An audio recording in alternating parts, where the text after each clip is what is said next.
Hello दोस्तों, क्या हाल है। तारीख आज 26 अगस्त 2025 दिन मंगलवार, हिंदी तिथि तृतीय। तो आज हम बात करेंगे प्रदेश की 15 बड़ी खबरों के बारे में। प्रदेश के नए अपडेट देखने के लिए बने रहिए हमारे चैनल पर, और चैनल पर नए हैं तो चैनल को सब्सक्राइब कर दीजिए, बेल आइकन घंटे को भी दबा दीजिए। तो चलिए शुरू करते हैं।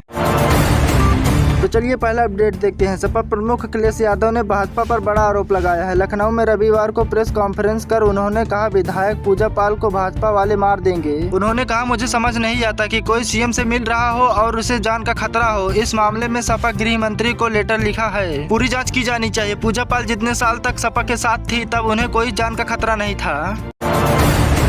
प्रधानमंत्री नरेंद्र मोदी ने सोमवार को कहा, भारत अब दुनिया को धीमी विकास दर स्लो ग्रोथ से बाहर निकालने की स्थिति में है। प्रधानमंत्री नरेंद्र मोदी ने कहा कि हम ठहरे हुए पानी में कंकड़ फेंकने वाले लोग नहीं हैं, हम तेज बहती धारा को भी मोड़ने की ताकत रखते हैं। प्रधानमंत्री नरेंद्र मोदी ने कहा, भारत अब एक बड़ा माइलस्टोन हासिल करने जा रहा है। देश जल्द ही 100 देशों को इलेक्ट्रिक वाहन EVs निर्यात करेगा। भारत के पहले मानव अंतरिक्ष मिशन गगनयान की तैयारी में बड़ी कामयाबी मिली है। ISRO ने सोमवार को पहला integrated air drop test IAD-1 सफलतापूर्वक पूरा किया। यह टेस्ट गगनयान मिशन के लिए तैयार किए गए पैराशूट सिस्टम असली परिस्थितियों में जांच करने के लिए किया गया है। इसका मकसद गगनयान मिशन से पहले पैराशूट खुलने के प्रोसेस को चेक करना था। ये प्रोसेस मिशन के पहले अंतरिक्ष यात्रियों की सुरक्षित वापसी तय करेगी। मेरठ में ई-रिक्शा चालक ने 10वीं की छात्र से छेड़छाड़ की, उसे बीच सड़क पे प्रपोज किया। कहने लगा, मैं तुम्हें 3 साल से पसंद करता हूँ। फिल्म देखने चले, छात्रा ने विरोध किया तो रिक्शा चालक ने उससे अश्लीलता शुरू कर दी। अश्लील कमेंट किए, जाति सूचक शब्द बोले और जान से मारने की धमकी दी। इस पर छात्रा ने शोर मचा दिया। इसके बाद मौके पर लोगों की भीड़ जुट गई। लोगों ने रिक्शा चालक को पकड़ लिया और उसे 34 सेकंड में 6 थप्पड़ मारे। भारतीय रक्षा अनुसंधान संगठन DRDO के बनाए विदेशी integrated air defence weapon system IADWS का पहले टेस्ट कामयाब रहा है। यह टेस्ट रविवार को ओडिशा के तट पर किया गया था। रक्षा मंत्री राजनाथ सिंह ने सोमवार को X पर एक पोस्ट में इसकी जानकारी दी। IADWS एक मल्टीलेयर एयर डिफेंस है। ये दुश्मन के हवाई हमले नाकाम करेगा। इसमें सभी विदेशी quick action surface to air missile, advance very short air defence system मिसाइलें और high power laser based directed energy weapon शामिल है। IADWS को सुदर्शन चक्र मिशन का एक हिस्सा माना जा रहा है। जम्मू कश्मीर में सुरक्षा एजेंसियों ने कई स्कूलों में निगरानी बढ़ा दी है। प्राइवेट स्कूल की लड़कियों के बीच धार्मिक कट्टरपंथी विचारधाराओं को फैलाने की कोशिश हो रही है। नशीली दवाओं का इस्तेमाल भी बढ़ रहा है। अधिकारियों ने बताया कि प्राइवेट स्कूलों में कट्टर विचार फैलाने की खबर मिली थी। इसके बाद उनको चेतावनी दी गई है। यह कार्रवाई युवाओं को चरमपंथी विचारों से बचाने के लिए की जा रही है।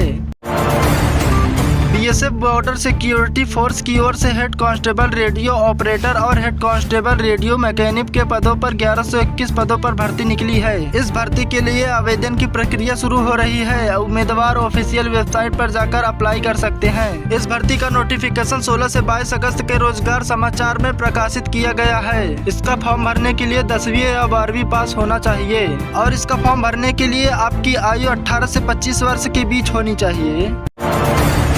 यूपी में बारिश से डैम, नदियां और नाले उफान पर हैं। अब तक के 8 बांध के गेट खोले जा चुके हैं। चंदौली में घाघरा नदी पर बना मुसाहिबपुर बांध सोमवार को तड़के अचानक टूट गया। इसके चलते 5 गांवों में पानी घुस गया। फारुखाबाद में गंगा खतरे के निशान से ऊपर बह रही है। पंखियान गाँव में प्रधान का कार्यालय समेत 3 मकान गंगा में समा गए। एटा में सोमवार को रात बारिश के चलते 60 साल पुराना मकान ढह गया। मलबे में परिवार के 8 लोग दबा गए। चीख पुकार सुनकर आसपास के लोग पहुँचे। घायलों को मलबे से निकालकर अस्पताल ले जाया गया, जहाँ डॉक्टरों ने एक युवक को मृत घोषित कर दिया। मामला अलीगंज थाना क्षेत्र के नगला जैद गांव का है। भारत सरकार वायुसेना और नौसेना की ताकत बढ़ाने के लिए 2 बड़ी डील करने के लिए तैयार हो गई है। पहली डील रक्षा मंत्रालय और मझगांव डॉकयार्ड्स लिमिटेड जर्मनी से 6 सबमरीन खरीदने वाली है। सरकार ने प्रोजेक्ट 75 इंडिया के तहत भारत में बनने वाली पनडुब्बियों की खरीद को लेकर बातचीत शुरू करने की मंजूरी दे दी है। यह डील 70,000 करोड़ में हो सकती है। भदोही में एक युवक 40 फीट ऊंचे टावर पर चढ़ गया और वह चिल्लाकर आत्महत्या करने की धमकी देने लगा। कहने लगा, अगर प्रियंका ने मुझसे शादी करने के लिए हाँ नहीं बोला तो मैं टावर से कूद जाऊंगा। युवक के टावर पर चढ़ने की सूचना मिलते ही पुलिस मौके पर पहुंची और उसको समझाने की कोशिश शुरू की। शोर सुनकर आसपास के लोग इकट्ठा हो गए।